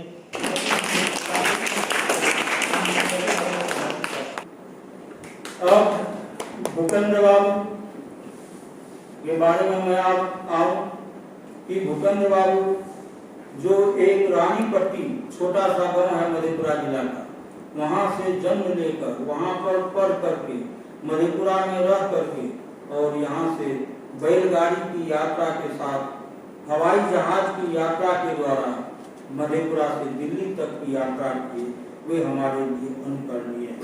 भूपेंद्र बाबू जिनके बारे में आप लोगों ने अभी सुना, वे एक समाजवादी थे। और समाजवाद क्या होता है, अभी मैंने समाजवाद का संक्षिप्त झलक आपको दिया। अभी हमारी व्यवस्थाएं 3 प्रकार की पूरे विश्व में है, हमारे बहुत सारे लोग, सभी लोग जानते ही होंगे। पहली व्यवस्था है पूंजीवादी, दूसरी व्यवस्था है समाजवादी और तीसरी व्यवस्था है मिश्रित अर्थव्यवस्था, मिश्रित व्यवस्था। भारत एक मिश्रित व्यवस्था का देश है, यहाँ पर दोनों चीज है, यहाँ पूंजीवाद भी है, यहाँ समाजवाद भी है। और हमारे विश्व के पश्चिमी देश जो ज्यादा विकसित माने जाते हैं, वहाँ केवल पूंजीवाद भी है। इसीलिए समाजवाद क्या होता है, समाजवाद का तात्पर्य यह है कि वह शासन जो है, वह तंत्र जो है, वह पूरे समाज का है। और समाज में हम सभी आते हैं। वह किसी एक व्यक्ति का नहीं है, पूरे समाज का है। आज विश्वविद्यालय एक धरोहर है, यह केवल कुलपति का नहीं है, यह हमारे संपूर्ण समाज का है। और जितना दायित्व एक कुलपति का है उतना दायित्व हम सबों का है। यह समझना चाहिए, तभी असली समाजवाद है। यह समझने से कि कुलपति महोदय आएंगे, उनको कहेंगे आपका यह भी सोचना ठीक है, करना हम ही को है, लेकिन सुझाव देना कम से कम आप लोगों का भी काम है। और वह सुझाव कम से कम समय पर हो, समय से पूर्व हो तो ज्यादा अच्छा होता है।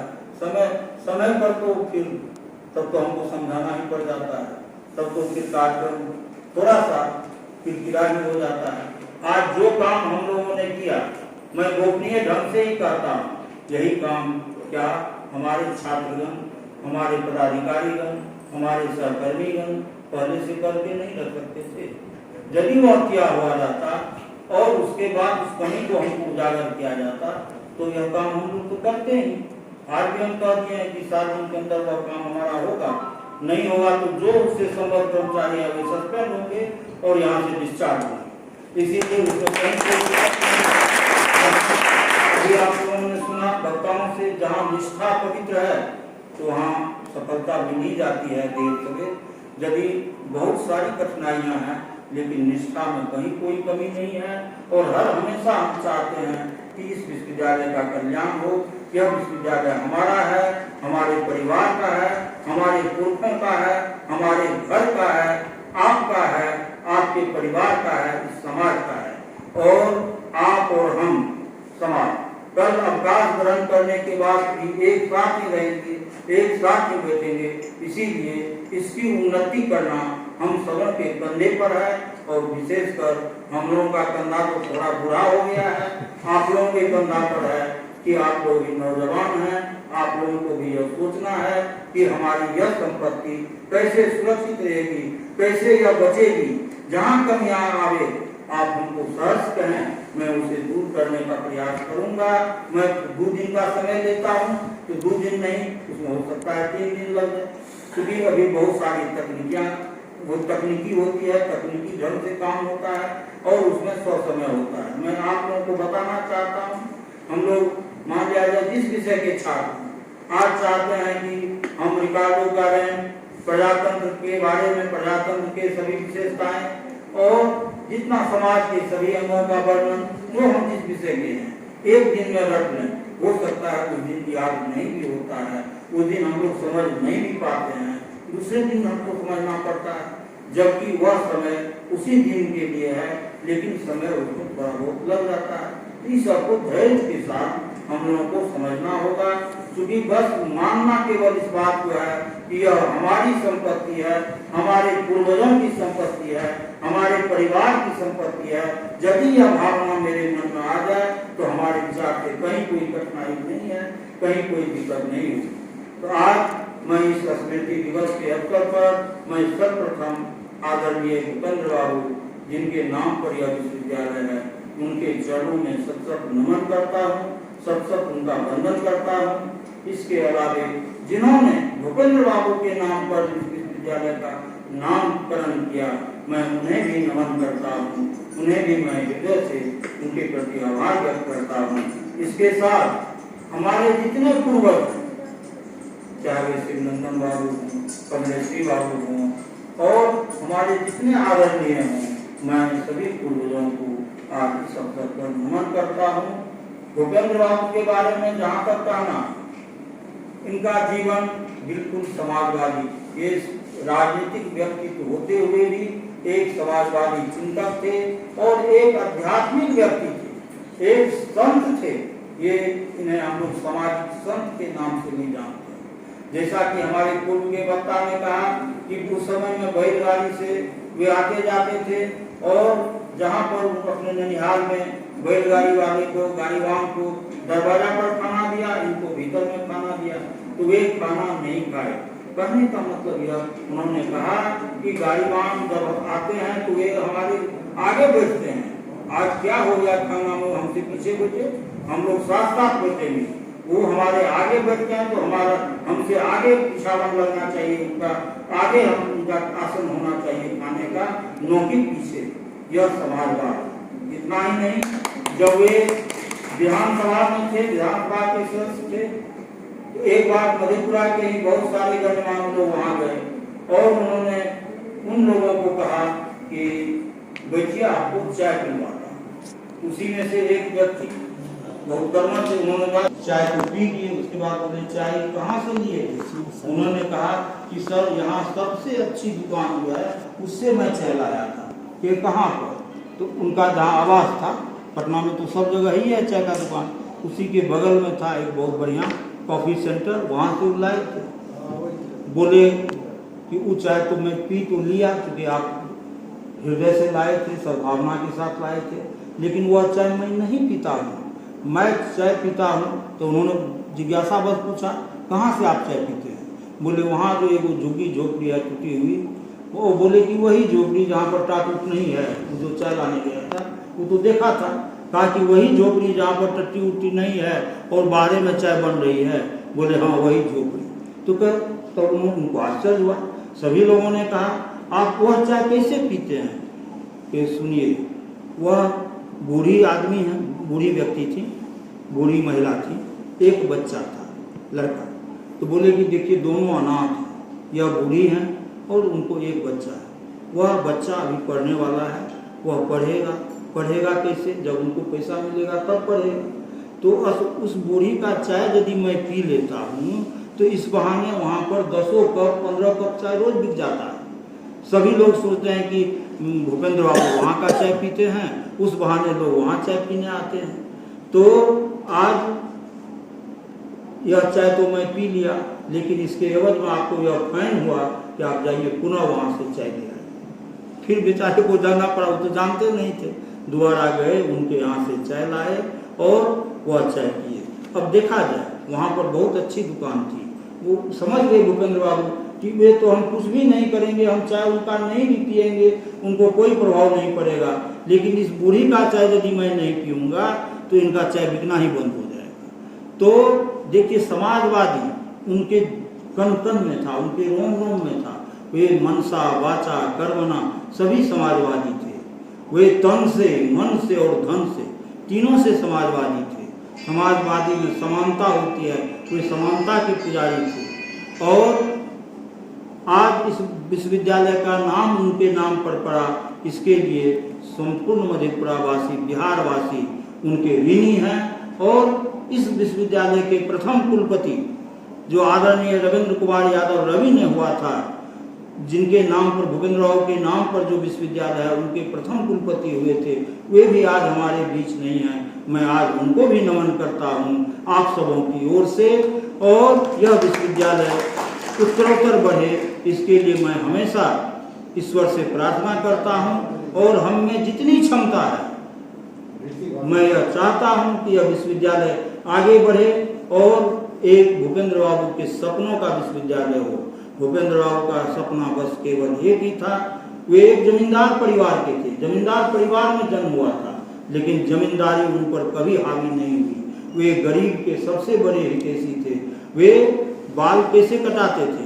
बाल कटाते थे, हम लोग बहुत आदमी जानते होंगे बाजार में, हम तो बाजार में बाल नहीं कटाते हैं, बाजार में देखते होंगे। मैं पढ़ रहा था तो बाजार जाता था तो ईटा पर बैठकर गाछ के नीचे में नाई जो है वो बाल बनाता था, ईटा पर बैठकर। और कुछ बगल में अच्छा सैलून भी था। तो भूपेंद्र बाबू सैलून में नहीं बनाते थे बाल, वे बनाते थे, उतने बड़े आदमी, उतने महान आदमी कहाँ पर बाल बनाते थे? पटना में भी ईटा पर बैठ करके वृक्ष के नीचे बाल बनाते थे। यह समाजवाद है, यानी उनके रोम रोम में समाजवाद था। वह ऐसा नहीं आज हम बोलते कुछ हैं करते कुछ हैं, ऐसी भावना उनकी नहीं थी। वे जो बोलते थे वे करते थे, यदि नहीं कर पाते थे तो करने का सख्त प्रयास करते थे। ऐसे थे भूपेंद्र बाबू। आज उस भूपेंद्र बाबू की पुण्यतिथि के अवसर पर यदि हम लोग एक भी उनका वचन अथवा एक भी उनका कर्म अपने में आत्मसात कर लें तो निश्चित रूप से सबसे बड़ी श्रद्धांजलि होगी, सबसे बड़ी उस पुण्यात्मा के प्रति आभार होगा। भूपेंद्र बाबू एक खुली किताब की तरह थे। आज भी उनके बहुत सारे उस किताब के पन्ने अनछुए हैं, जिसको अभी तक हम लोगों ने नहीं देखा है। इसीलिए हम अपने बच्चों से कहना चाहूँगा, हमारे बच्चे यहाँ अधिकतम शोधार्थी हैं, मैं शोधार्थियों से यह कहना चाहूँगा, इसमें कुछ ऐसे भी शोधार्थी हैं जो भूपेंद्र बाबू पर शोध कर रहे हैं, मैं उन लोगों से कहना चाहूँगा उनके जितने अनछुए पहलू हैं, जितने उस पन्ने उनके जो हम लोगों ने अभी तक नहीं देखा है, उसे उजागर करें, तभी उसमें हम उनको सच्ची श्रद्धांजलि दे सकते हैं। ऐसे अभी बहुत सारे लोगों ने कहा कि यह भव्य रूप से होना चाहिए, इसमें ये कमियां रह गई और ये कमियां रह गई। मैं सबों से कहूँगा जो करते हैं उनके साथ कुछ न कुछ कमियां रह ही जाती, कितनों बड़े आदमी क्यों न हो, यदि उनके कंधे पर जाएगा भार। आज मैंने कहा अपने ही सहकर्मी को आप इस काम को करा दीजिए, जो बोलते हैं ज़्यादा, हम कहते हैं आप ही भार लीजिए, करवाइए, खर्च तो विश्वविद्यालय देगा, आपको थोड़े खर्च लगेगा, लेकिन हमको करवा दीजिए, हमको अच्छा काम हो कि दूसरे दिन हमको यह सुनना न पड़े, तब लोग भाग जाते हैं। तो यह तो नहीं हुआ। तो मनसा वाचा कर्मणा हमको बराबर रहना चाहिए, तभी आपका विकास होगा, तभी विश्वविद्यालय का विकास होगा, तभी सबों का विकास होगा। ये सारी बातें हैं भूपेंद्र बाबू के बारे में पढ़ने के लिए तो बहुत सारी चीज़ें हैं, वो समुद्र है, अथाह समुद्र है। उसमें हम लोग कहते हैं ना, सात समझ की मसी करो, लेखनी सब रोशना है, धरती सब कागज करो, तब भी भूपेंद्र बाबू का गुण लिखा नहीं जाए। हम लोग कहते हैं हरि जी का गुण लिखा नहीं जाए, तो भूपेंद्र बाबू का गुण तब भी लिखा नहीं जाएगा। ऐसे थे भूपेंद्र बाबू, और इस पर एक PhD क्या हजारों PhD होगा। अभी हम लोग अम्बेडकर मंच का निर्माण कर रहे हैं, अब भविष्य में हम लोग देखेंगे भूपेंद्र बाबू के मंच का भी निर्माण की यदि संभावना होगी तो हम लोग करेंगे। ये सारी बातें हैं। और जयंती तो वर्ष में एक बार हम लोग मनाते हैं, वह पुण्यतिथि हो अथवा जन्म तिथि हो, एक बार मनाते हैं। कुछ कमियां आपका विश्वविद्यालय गरीब है, संसाधन का अभाव है, लोगों में उत्साह की कमी है, और यहाँ पर लोगों में सहानुभूति और सहायता की भावना कम है, और पैर पीछे खींचने की भावना अधिक है। इसीलिए थोड़ा बहुत तो कमी रह जाती है। इसके लिए मैं आप लोगों से क्षमा प्रार्थी भी हूँ, क्षमा भी चाहता हूँ। कमी रहती है, आप हमें सहायता करें, आप हमें मजबूत करें और उन कमियों को दूर करें। हम आपके साथ हमेशा हैं, कदम से कदम मिला के चलने के लिए तैयार हैं, और विश्वविद्यालय की कमी को दूर करें, यह तो मेरा हमेशा आह्वान है। मैं जब किन्हीं को कार्यभार सौंपता हूँ, यह सही बात है, इतनी व्यस्तता रहती है कामों की, चाहे वह संचिका हो अथवा अन्य समस्याएं हों, कि हमको उतना समय ही नहीं मिल पाता है कि रोज जैसे अब मैंने देखा, लेकिन हम छू नहीं सका। हम क्यों नहीं छुआ? हम यदि उस दिन छू लेते तब तो हम तभी हम पकड़ लेते, लेकिन हमको लगा सब ठीक है। तो ये सारी कमियां भी है, हम में भी कमियां हैं, हम तो महसूस कर रहे हैं। यदि उसी दिन हम ठोक ठोक के देखते, तो अब मैं ठोक ठोक के देखूंगा, अब बाद में मैं उसको देखूंगा। लेकिन मैंने तो देखा, ऊपर से बहुत अच्छा लगा, और घास फूस था उसके लिए मैंने कह दिया, लेकिन वह नहीं हम कर सका।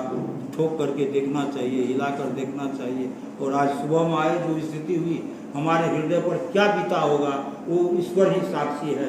आप लोगों के समक्ष में क्या कहूँ, मैं हृदय से बहुत हताहत हूँ ऐसी घटनाओं से। उसका परिणाम आप कुछ दिन में अपने देख लेंगे, और वह इतना अब अच्छा बनेगा, इतना भव्य बनेगा कि आप लोग कल्पना से आप लोगों के परे होगा, कल्पना के बाद। और इसके लिए मैं जिस व्यक्ति को नामित किया हूँ, आप लोगों के सामने सब जान रहे हैं। हमारे PS साहब हैं, शंभू बाबू हैं, हमारे डेवलपमेंट अफसर हैं, और हमारे रजिस्ट्रार साहब हैं।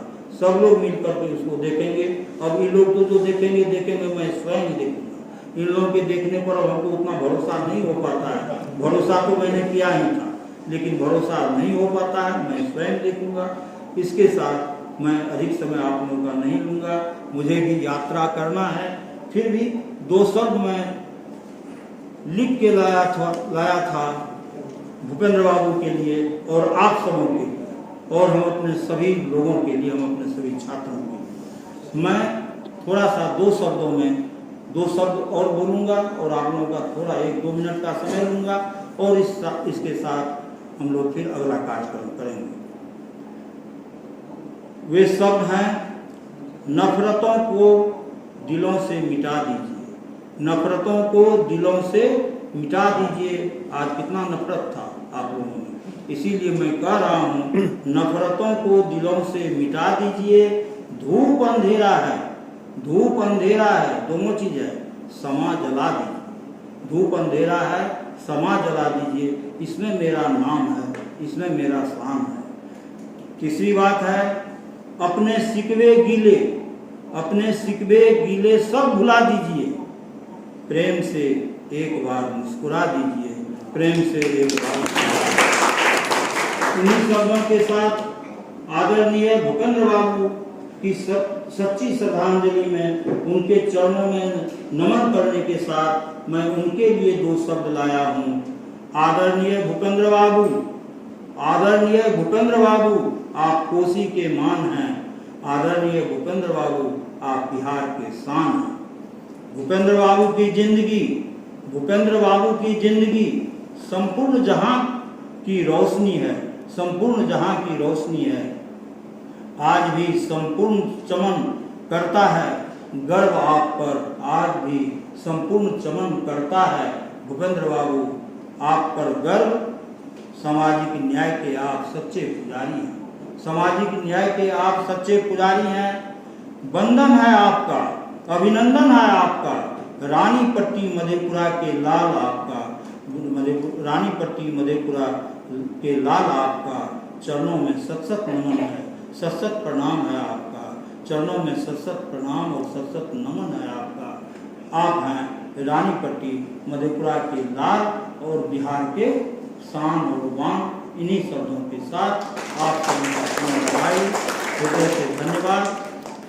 इस पुण्यतिथि के अवसर पर एक अच्छा कार्यक्रम चल रहा है, इसकी आपको सूचना देते हुए अल्प समय में जो इस सभा का, इस समारोह का आयोजन करने का भार हमारे सुधांशु जी को प्राप्त हुआ, उसके लिए वो धन्यवाद के प्राप्त हैं। और इस समारोह में हमारे माननीय कुलपति महोदय, कुलपतिया महोदय या हमारे रजिस्ट्रार साहब और जितने भी पार्टिसिपेंट आए हैं, खास करके जो शोधार्थीगण जो अपनी शोध से भूपेंद्र बाबू के विषय में और कुछ देना चाह रहे हैं, मैं अपने पार्टिसिपेंट को एक चीज़ और कहना चाहूँगा। जो उनसे संबंधित, भूपेंद्र बाबू से संबंधित अगर पांडुलिपि आप लोग को उपलब्ध होता है तो उसका भी कलेक्शन करें और उसे भी उजागर करें, उसके संबंध में और कुछ आप लोग लिखें, बतावें और जानकारी दें। तो इस आयोजन के लिए एक बार फिर सुधांशु के धन्यवाद देते हुए मैं सभी आगंतुक सज्जनों का को धन्यवाद देता हूँ। जय धन्यवाद सर।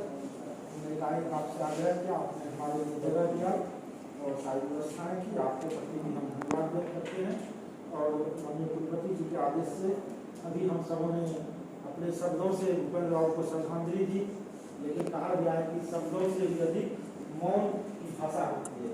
तो हम लोग कुछ देर के लिए मौन रख करके भूपेंद्र बाबू की आत्मा को परम पद को प्राप्त की ही है, को प्राप्त की है, लेकिन हम उनसे प्रार्थना करेंगे, हम सब को शक्ति दें, उनका हम लोग स्मरण करेंगे 2 मिनट के लिए।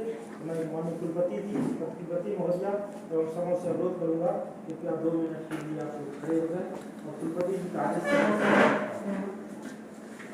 मौन प्रारंभ।